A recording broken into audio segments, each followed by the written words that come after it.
अखिल विश्वाला शांतीचा संदेश देणारे महाकारुणिक तथागत भगवान बुद्ध, विश्वभूषण भारतरत्न परमपूज्य बोधिसत्व डॉक्टर बाबासाहेब आंबेडकर, शिक्षणाची ज्योत प्रज्वलित करणारे क्रांती ज्योतिबा महात्मा ज्योतिबा फुले, आरक्षणाचे जनक छत्रपती शाहू महाराज,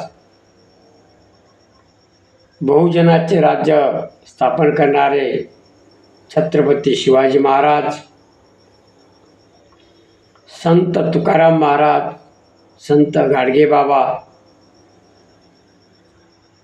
भीमाई, रमाई, जिजाऊ, सावित्री, यशोधरा, महामाया, मा फातिमा या सर्वच महामानवांना त्रिवार अभिवादन. भगवान बुद्ध आणि त्यांचा धम्म आणि त्यांचा संघ या त्रिरत्नांना त्रिवार अभिवादन. बंधू आणि भगिनींनो, मित्रांनो, सर्व सबस्क्राईब करणारे माझे मित्र बांधव, सर्व जाती धर्मातील बहुजन मित्र सर्वांना क्रांतिकारी जय भीम. परिवर्तनवादी विचारवाल्या सर्वांनाच क्रांतिकारी जय भीम. जय शिवराय, जय जिजाऊ. मंडळी, काळानुरूप आपल्याला बदलणं आहे, म्हणून भगवान बुद्धाचे विचार ही जरी 2500 वर्षापूर्वीचे असले तरी आजसुद्धा ते जसेच्या तसे आजसुद्धा ते माणसाच्या अखिल मानवाच्या जीवनामध्ये तंतोतंत उतरणारे आहेत. पाळल्याने नक्की त्यांच्या जीवनामध्ये क्रांती घडणार आहे. म्हणून भगवान बुद्ध आणि त्यांचा धम्म या ग्रंथाचे लेखक विश्वभूषण भारतरत्न डॉक्टर बाबासाहेब आंबेडकर, भारतीय घटनेचे शिल्पकार हे या ग्रंथाचे लेखक आहेत. व्हिडिओ सुरू करण्या अगोदर आपण रोज समर्पण घेत असतो, तर आपण समर्पणाला सुरुवात करूया, नंतर व्हिडिओला सुरुवात करू. सुखो बुद्धानुमुपादो सुखा धम्मस् सुखा संगस्य सामगी समागान तपो सुखो. सुखद बुद्धाचा जन्म, सुखकर सद्धम्म उपदेश, सुखकर संघ एकता, सुखद समूह तपस्या. धम्मपद बुद्ध वगो 14,194 समर्पण संपलेलं आहे आणि आजच्या व्हिडिओला आपण सुरुवात करत आहोत.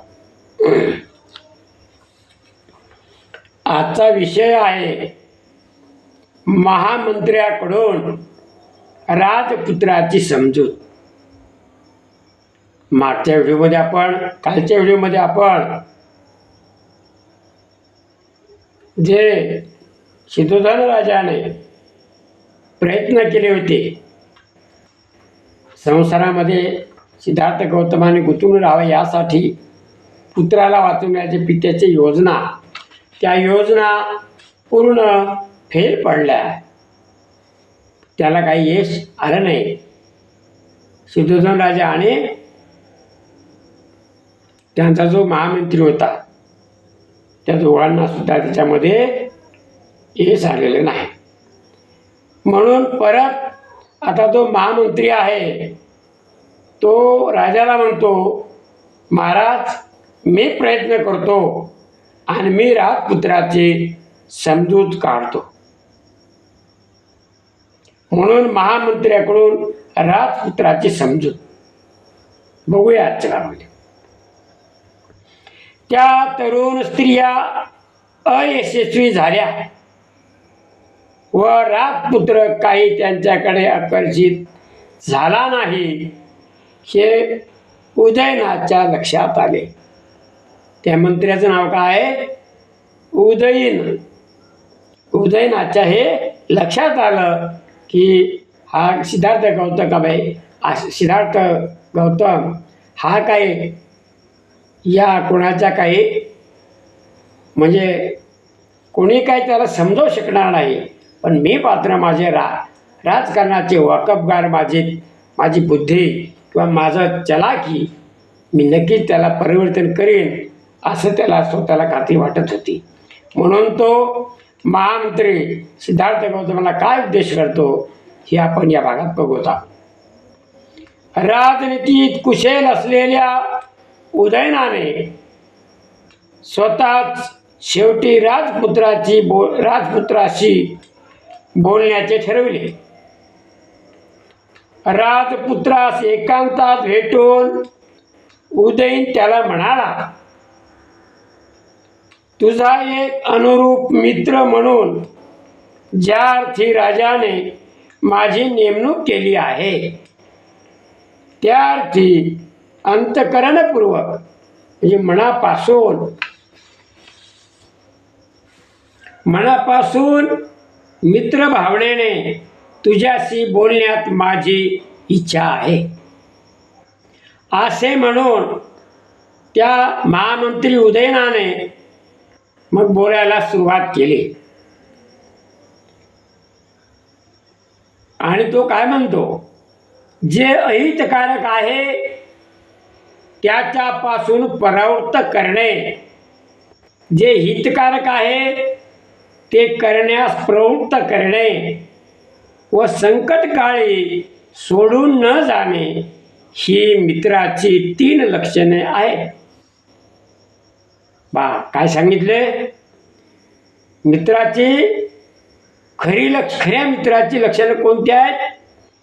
की हितकारक आहेत, की त्याच्यापासून प्रवृत्त करणे. अहितकारक आहे म्हणजे जे माणसाचं नुकसान करणार आहे त्यापासून प्रवृत्त करणे. जे हितकारक आहे ते करण्यास प्रवृत्त करणे म्हणजे प्रोत्साहन देणे. व संकटकाळी सोडून न जाणे ही मित्राची 3 लक्षणे आहेत. आणि खरोखर माणसाने जीवनामध्ये आपल्या हे असे मित्र अशा मित्रासोबतच आपण मैत्री केली पाहिजे असं या ग्रंथातून आपल्याला सुचवण्यात येते.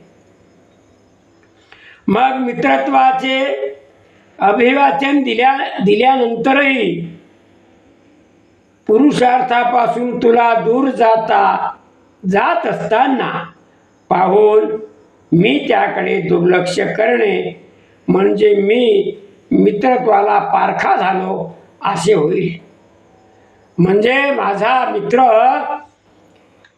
या संसार सोडून चालला, मग मला मी खरा मित्र कसा असेल, मी त्याला समजावण्याचा प्रयत्न करेन असं त्याचं म्हणणं आहे.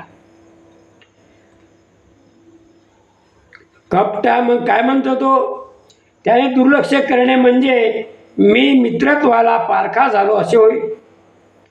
कपटाने सुद्धा स्त्रीला वश करणे हे योग्यच आहे. पाच उपदेश काय करा हे लक्षात ठेवा. काय म्हणते, कपटाने सुद्धा स्त्रीला वश करणे हे योग्यच आहे. म्हणजे हा उदयन जे आहे हा मनुस्मृतीचं तत्वज्ञान इथं तो सिद्धार्थ गौतमाला सांगत आहे. त्यामुळे मनुष्याची लज्जा ही जाते व त्याचे रंजनही होते. मग आदरपूर्वक वागणूक व तिच्या इच्छेची परिपूर्ती यांनीच स्त्रीचे हृदय बांधले जाते. सद्गुणच खऱ्या अर्थाने प्रेमाचे कारण असतात. कारण स्त्रीला आदरभाव आवडतो. कोणत्या स्त्रीला तुम्ही तिच्या मनासारखं जर आपण बोललो किंवा वागलो तर कोणत्या स्त्रीला ते आवडते. पण तुम्ही जर हुकुमशाहीसारखे बोलसाल वागसाल तर ते कोणत्याही स्त्रीला आवडणार नाही असं तो सिद्धार्थ गौतमाला सांगत आहे. मग हे विशाल नयनाच्या राजपुत्रा, जरी तुझ्या मनात नसले तरी तुझ्या सौंदर्याला साजेशा शालीनतेने तू त्या स्त्रियांना प्रसन्न करण्याचा प्रयत्न नाही का करणार, असा तर सिद्धार्थ गौतमाला प्रश्न केला. विनय हा स्त्रियांना सुगंधी उठण्याप्रमाणे सुखकारक वाटतो आणि विनय हा एक बहुमोल अलंकार आहे, म्हणजे नम्रपणा. विनया वाचून सौंदर्य हे पुष्पहीन उद्यानासारखे आहे. म्हणजे एखाद्या बगीच्यात फुलं नसतील तर त्या बगीच्याला काही महत्त्व नाही, तशा प्रकारची गोष्ट आहे. पण केवळ विनयाच काय उपयोग, म्हणजे नुसतं विनयात असून काय फायदा आहे का, नाही. त्याचबरोबर हृदयातील भावनेची जोड असली पाहिजे, म्हणजे मनामध्ये त्याच्या भावना सुद्धा असल्या पाहिजेत प्रेमाच्या. मोठ्या कष्टाने प्राप्त होणारे कामभोग तुझ्या मुठीत आहे, मग खात्रीने तू त्यांचा तिरस्कार का करावा, असं तो उदयीन सिद्धार्थ गौतमाला प्रश्नावर प्रश्न टाकत आहे. पुढे काय म्हणतो, काम हाच सर्वप्रथम पुरुषार्थ मानून प्राचीन काळी, आता ते जुन्या काळचे उदाहरण द्यायला लागलेलं आहे. तो काय म्हणते, इंद्राने गौतम ऋषीची पत्नी अहिल्या हिचे प्रियार्धन केले, म्हणजे तिला प्रेमात पाडलं एक प्रकारचं, म्हणजे तिच्या संग त्याने प्रेम केला असं म्हणायचं. अशा दुसरं उदाहरण, अशाच प्रकारे अगस्ती ऋषी सुद्धा सोमाची पत्नी रोहिणी हिच्याशी रममान झाला, त्याने तिच्यासोबत प्रेम केलं. आणि श्रुती सांगतात म्हणजे ज्या ग्रंथामध्ये श्रुती लिहिलेल्या आहेत त्या जुन्या काळच्या ग्रंथात, त्या श्रुती सांगतात की लोकमुद्रीची तीच गत झाली. लोकमुद्रा नावाची ती स्त्री होती, तिची तीच गत झाली असं ते सांगते. महान तपस्वी बृहस्पतीने औथत्याची पत्नी व मरुताची कन्या ममता हिला बघून भारद्वाजाला जन्म दिला, म्हणजे अनैतिक संबंधातून तो मुलगा भारद्वाज नावाचा ऋषी, त्याला ऋषी झाला म्हणतात, तो भारद्वाज जन्माला दिला. मग श्रेष्ठदाता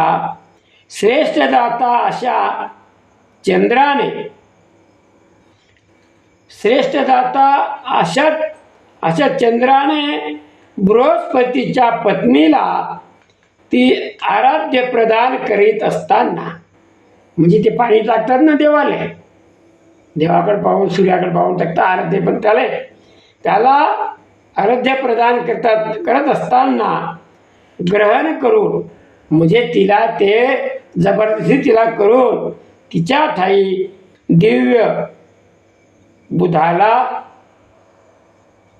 जन्म दिला, असा म्हणजे त्याच्यामध्ये तो बुद्ध झाला. अशा प्रकारचे उदाहरण तो उदयीन नावाचा जो मंत्री आहे तो सिद्धार्थ गौतमाला अशी उदाहरणं देऊन समजावण्याचा प्रयत्न करत आहे. पुढे म्हणतो, अशाच प्रकारे प्राचीन काळी विषयसक्त झालेल्या पाराशर ऋषीने सुद्धा यमुना नदीच्या काठी वरुणाच्या मुलाची मुलगी कुमारी काली हिच्याशी सहवास केला, म्हणजे तिच्यासोबत तो रममान झाला. कामस्तूर वशिष्ठ ऋषीने अक्षमाला नावाच्या एका खालच्या जातीतील हीन स्त्रीशी म्हणजे शूद्र जातीतील स्त्रीशी सोबत रत होऊन